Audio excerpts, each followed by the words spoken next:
Welcome back to the channel. Thank y'all for hanging with me on this Sunday. So if you watched my video yesterday, it was all about how do I know what kind of bite I need to seek out? Short line, flipping, pitching, or do I need to be making long casts? And it was kind of an interesting video. I don't know if it really made sense to a whole lot of people. I think when we all show up to a lake, we want to do what we want to do and go and have fun. And I think that's probably the most important thing. But if you really want to have catch the most fish, have the most productive time on the water, catch the biggest fish that live on the lake. When you get to a certain lake, a lot of cover, no structure, you should want to be a flipper. And if you have a lake that has a bunch of structure, then you don't necessarily have to flip probably ever at all. And I think that's why you see some guys come from some lakes and that's all they do. That's what they love to do. It's their most favorite thing. And then you have guys that come from other lakes that have never caught a bass flipping in their life. So I'm going to give you kind of a deep dive into what makes a good flipper, because this is something that I really had no option living down in Florida. Guntersville is a pretty good flipping lake most of the year. We've got a ton of grass. A lot of stuff gets matted up in the summertime and fall, so you can really catch them flipping basically all year. You know, pre-spawn, jigs around wood, shallow cover, and then you have a lot of deep grass and shallow grass to flip in the summer and fall. So it kind of works year round. There's really not a long time, maybe around the spawn, and then you can just kind of go flipping around holes in the grass that time of year. So we always have a flipping bite. But what makes a good flipper, I think, is important, because that may be probably the most confusing thing. My advice to any of my buddies that are like, I don't understand this whole flipping thing, it's always been just go do it. And it's really not a hard technique to master because it's a slow moving technique. You're not really implementing the bait. You're basically making a short cast. And if you can make a good short cast and just leave it there, it's a bait that sits on the bottom, and fish just eat baits that sit on the bottom. It doesn't matter what the conditions, could be no clouds, no wind, bright sun. That's typically your best conditions for flipping, and then they'll bite it in pretty much all other conditions as well. So what I think is the most important thing once you get past that real basic side of it is that you should know how heavy your bait needs to be and the rate of fall. So I'm going to kind of talk about how that works for the entire year, because I always talk about like pre-spawn and around the spawn, I want my bait to be moving as slow as possible, because that typically means pre-spawn, cold water.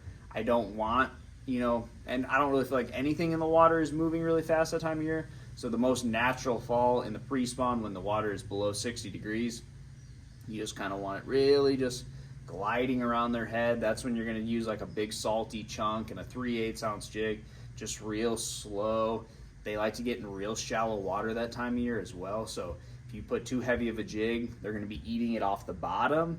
You don't want them to do that. You kind of want them to just catch it, as crazy as that sounds, but you want it to just, when you pick it up, it just kind of barely come off the bottom. They can get underneath it and grab it. When you get into the spawn, it's basically the same thing. You're switching up from a jig to a Texas rig, and you just kind of want that slow glide, because what's typically going to happen is it's going to land in their bed. They're going to swim away, and you want to just let it sit there for 5 to 10 seconds, and then they'll kind of turn around, and by the time you're starting to move it again, they've come back. A lot of times they'll pick it up, but just fishing slow, keeping your bait in an area, staying confident, having that idea that, okay, my bait is in a bed. That's very important that time of year. Then when you get out of that, post-spawn, it's all about quick rate of fall. So that's when I'm going to go up to my 5/8 ounce jig. If I'm flipping a little bit deeper than 5 feet, like I'm in that 6 to 10 foot flipping grass, I'll go up to that 1 ounce. Talked a ton about that, but later in the year, when we're talking about the end of the spring, early summer, you want that bait darting by their head. Everything in the water is moving quicker, and you don't really want the fish to get a great look at your bait anymore, because they've seen a lot of baits. In the earlier part of the year, they haven't seen a whole lot of stuff. So a black and blue jig with a green pumpkin chunk on there, they haven't probably been around that a whole lot. When you get into May and June, they've seen a lot of black and blue jigs. They've seen a lot of green pumpkin chunks. So by that time of year, I'm getting into my more sophisticated colors like watermelon candy and these, green pumpkins that have blue swirl and, you know, that type of stuff, because I think that really starts to matter. Earlier in the year, give me black and blue with green pumpkin and I'm fine.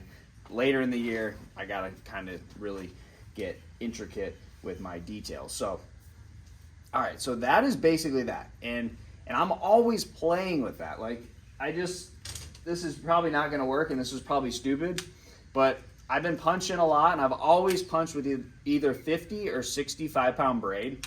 And I've learned how to tie an FG knot last year. I'm getting pretty good at it. But I have FG'd 80 pound mono big game to this punching thing.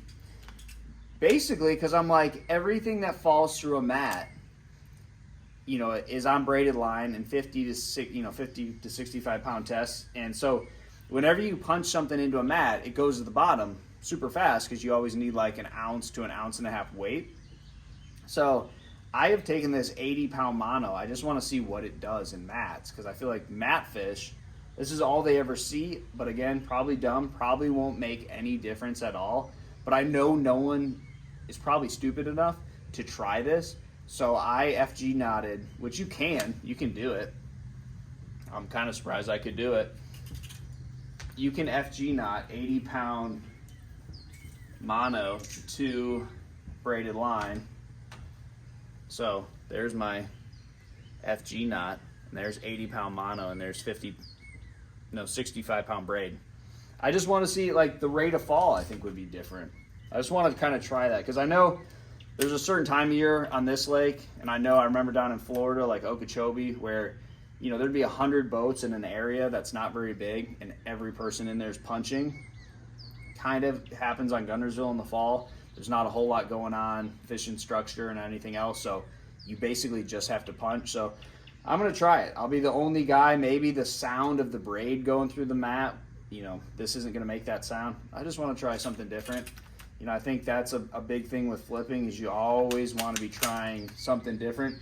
You know, the whole reinventing the wheel thing in fishing, I think is fine, because the wheel isn't really that good. You know, we're typically always trying to fix things, make things better. We really don't know what we're talking about, kind of like me right now.